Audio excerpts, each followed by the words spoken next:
안녕하세요, 테슬라 주주 여러분. 우리나라 시간으로 18일 새벽 3시 30분경에 회의 결과가 나옵니다. 금리 인하가 기정사실화가 되고 있는 건 아실 텐데, 그렇다면 이번 FOMC를 통해서 공개될 연준의 향후 금리 전망을 담은 점도표가 나오게 됩니다. 이게 왜 중요하냐면 각 위원들의 생각과 추구하는 방향성을 알 수가 있는데요. 그렇게 되면은 금리를 예상할 수가 있게 되고 글로벌 증시의 방향성을 결정을 할 수가 있게 됩니다. FOMC 종료 후에 SEP가 나오는데요. 6월달 FOMC SEP를 가져와 봤습니다.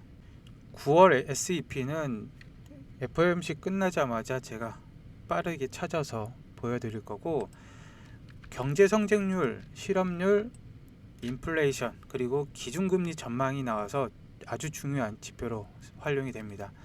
그 중에 이 점도표를 보시면은 각 점들은 연준 의원이라고 보시면 됩니다. 25년 말까지 8명의 의원들이 3.75%의 금리를 예상을 하고 있습니다. 현재 4.5%이니까 이번에 서프라이즈로 0.5%, 그리고 다음 인하 때 0.25%를 내리게 되면은 3.75%입니다. 하지만 그럴 가능성은 거의 희박하기 때문에 0.25%를 두 번 내리고 추가적으로 0.25%를 내린다면은 3.75%의 가능성도 있다고 봅니다. 왜냐하면은 트럼프의 참모인 마이런이 임기 도중에 사임한 쿠글러 대신해서 5개월짜리 임기로 활동을 하게 됩니다.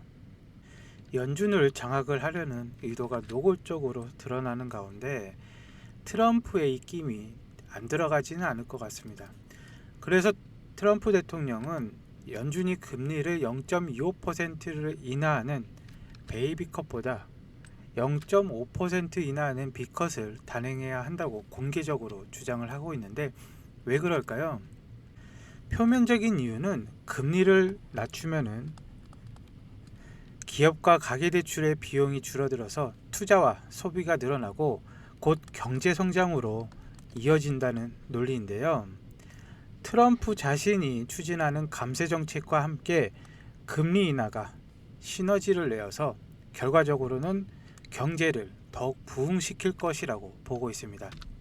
그래서 연준 의장이 언론과 전문가들의 예상치인 0.25%보다 더 큰 폭으로 금리를 내려야 한다고 강하게 촉구를 하고 있는 상황이고, 트럼프는 자신의 재선을 위해서, 이게 제일 핵심이죠, 연준이 금리를 더 빠르고 과감하게 내려서 경제에 활력을 불어넣기를 원합니다.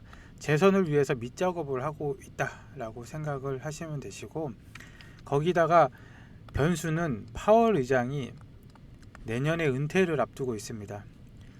트럼프와 관계를 위해서, 정치적인 부담을 덜기 위해서 진짜 깜짝으로 비컷이 나올 수 있다는 분석도 나오고 있는데요.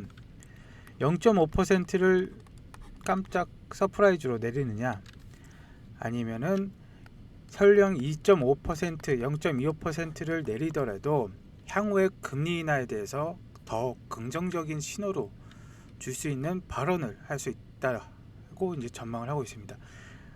점도표를 보셨지만 0.25% 두 번, 올해 두 번 이제 계획이 되어 있는데 추가적으로 한 번 더 내릴 수 있는 내용이 나오게 된다면은 3.75%도 올해 가능할 것이다 라고 예측을 하고 있습니다. 결론적으로 이번 연준의 발표는 금리 인하 폭 자체뿐 아니라 향후의 정책 방향을 암시하는 연준 의장의 뉘앙스가 매우 중요하다고 보시면 되겠고, 금리 인하로 인해서 테슬라에겐 날개를 달아주는 모양인데요. 테슬라는 대표적인 금리 인하 수혜주로서 지속적인 투자와 기술 개발이 필요한 테슬라에게는 자금 조달 비용이 절감이 되어서 지금 추진하는 프로젝트의 확장에 도움이 됩니다. 그리고 현지 시간 15일 일론 머스크가 자사주를 1조 4천억 장내 매수를 했다는 것들은 이미 다들 알고 계실 겁니다. 저도 어제 영상을 다뤄봤는데요. 오늘은 그거보다 한 발 더 나아가서 이 시점에 왜 자사주를 매입을 했는지에 대해서 살펴보도록 하겠습니다. 일론 머스크가 역대 최대 규모로 장내 매수를 했는데요. 9월 12일이죠. 여기서 9월 12일이 가장 중요합니다. 왜 하필이면 9월 12일일까? 그것은 바로 11월 6일에 있을 주주총회 때 주주명부에 반영하기 위한 마지막 날이 9월 12일이라고 보시면 되겠습니다. 주주총회 때 보상한 투표를 대비해서 우호 지분을 확보하려는 목적이 큰데요. 이전 2차 보상안, 지금은 3차입니다. 1조 달러. 델러웨이 법원은 이 보상안이 과도하여 그 규모가 공정치 않다고 판단을 해서 무효화 선언을 했는데요. 그렇기 때문에 이번 3차 보상안은 1조 달러 보상 패키지입니다. 이전 델러웨이 법원에서 무효화했을 때 지적받은 사항들을 전부 보완을 했습니다.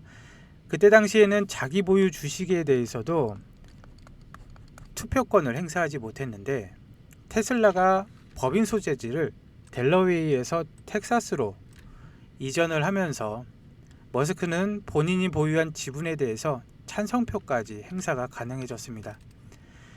이번 매수로 지분율이 2%가량 상승을 했는데요. 그래서 총 15.7%까지 올라오게 됩니다. 큰 영향은 주지는 않겠지만 상징적인 의미로 주주들에게 강력한 메시지를 전달을 하고 투표에 대한 심리적인 지지를 얻으려는 의도로 보여집니다. 그리고 일론 머스크의 장기적인 목표로 테슬라의 지분을 25%까지 확보를 하려는 장기적인 목표를 가지고 있는데요. 처음에 2010년 IPO 당시 지분율은 28%를 보유를 하고 있었습니다. 하지만 22년도에 다들 아시겠지만 트위터를 인수를 하게 되면서 매도를 하면서 지분율은 14%까지 떨어지게 됩니다. 이때 신뢰도는 밑바닥까지 떨어졌으며 주가도 급락을 했었죠. 그렇기 때문에 다시 주주들에게 신뢰 확보를 함과 동시에 25%의 지분율을 확보를 하고 이 25%의 지분율은 사실상 특정 안건에 대한 거부권을 행사를 할 수가 있게 됩니다. 외부의 압력 없이 AI, 로보택시, 그리고 옵티머스 등 테슬라의 장기적인 혁신 전략을 강력하게 추진하고 회사의 방향을 장악하기 위함인데요. 1조 달러 보상 패키지는 2035년까지 12단계로 이루어져 있는 플랜인데요. 제 생각은 2030년이면은 12단계가 모두 완료가 될 것으로 예상이 됩니다. 그렇게 되면은 테슬라의 주가는 2650달러 이상이 될 것이고 2030년까지 25%의 지분을 확보를 해서 자기 주도하에 프로젝트들을 성공적으로 이끌어가게 될 것이고 올해 말까지는 1단계 부근인 627달러까지는 충분히 갈 수 있으니 끝까지 믿고 가주시면 되겠고 만에 하나 조정장이 온다면은 그냥 물량들을 모아 가시면 되겠습니다. 어차피 올해 말까지는 충분히 갈 수 있는 구간이기 때문이죠. 그리고 9월 19일 날 미국의 옵션 만기일이 다가오고 있는데요. 옵션 얘기를 잠깐 하자면은 일론 머스크 CEO가 자사주를 매입을 했다는 소식에 주가가 급등을 하였습니다. 420선을 회복을 했는데요. 이 소식은 단기적인 상승 모멘텀을 제공을 했지만 결과적으로는 옵션 시장의 미결제 약정이 가장 많은 420달러에서 430달러대로 끌려오는 효과를 낳았는데요. 그렇기 때문에 옵션 시장에서 이 구간대에 마무리가 된다면은 옵션 매도자들이 손실을 최소화를 할 수 있기 때문에 이 420달러를 끝까지 지키려고 할 것입니다. 하지만 여기서 일론 머스크의 한 방이 더 나온다면은 어떻게 될까요? 물론 주주명부 등록 기간이 끝났기 때문에 자사주 매입은 당분간 더 없을 것으로 판단이 됩니다.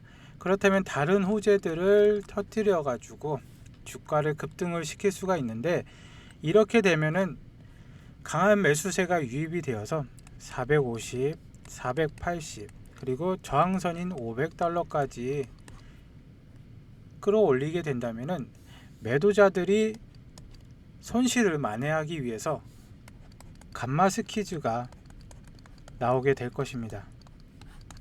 저번 주 목요일과 이제 금요일에 어제 영상에서 다뤘듯이 감마 스퀴즈의 영향으로 상승을 한 것으로 보여지는데, 과연 이번 주도 그리 될지 어떤 방향으로 흘러갈지 기대가 되는 부분입니다.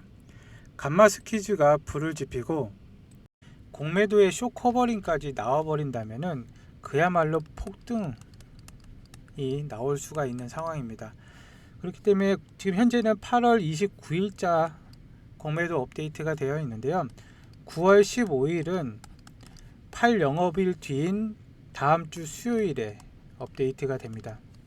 이 데이 투 커버가 현재 1.06일인데 다음 주 수요일 날 업데이트는 아마 예상치는 2일 정도로 올라와 있을 것으로 생각이 됩니다. 보통 3에서 7일 정도면은 쇼 커버링이 발생될 수 있는 확률이 보통 이상이 되는 거고요. 8일이면은 급등이 나옵니다. 그렇기 때문에 이 데이 투 커버를 지속적으로 관찰을 하셔야 되시고, 공매도까지 쇼 커버링이 나온다면은 저항선인 500달러 부근을 뚫을 수 있는지, 진짜 미친 척하고 뚫을 수 있는지 한번 지켜보도록 하겠습니다. 오늘 영상 봐주셔서 감사드리고요. 다음에 좋은 영상으로 다시 찾아뵙겠습니다. 감사합니다.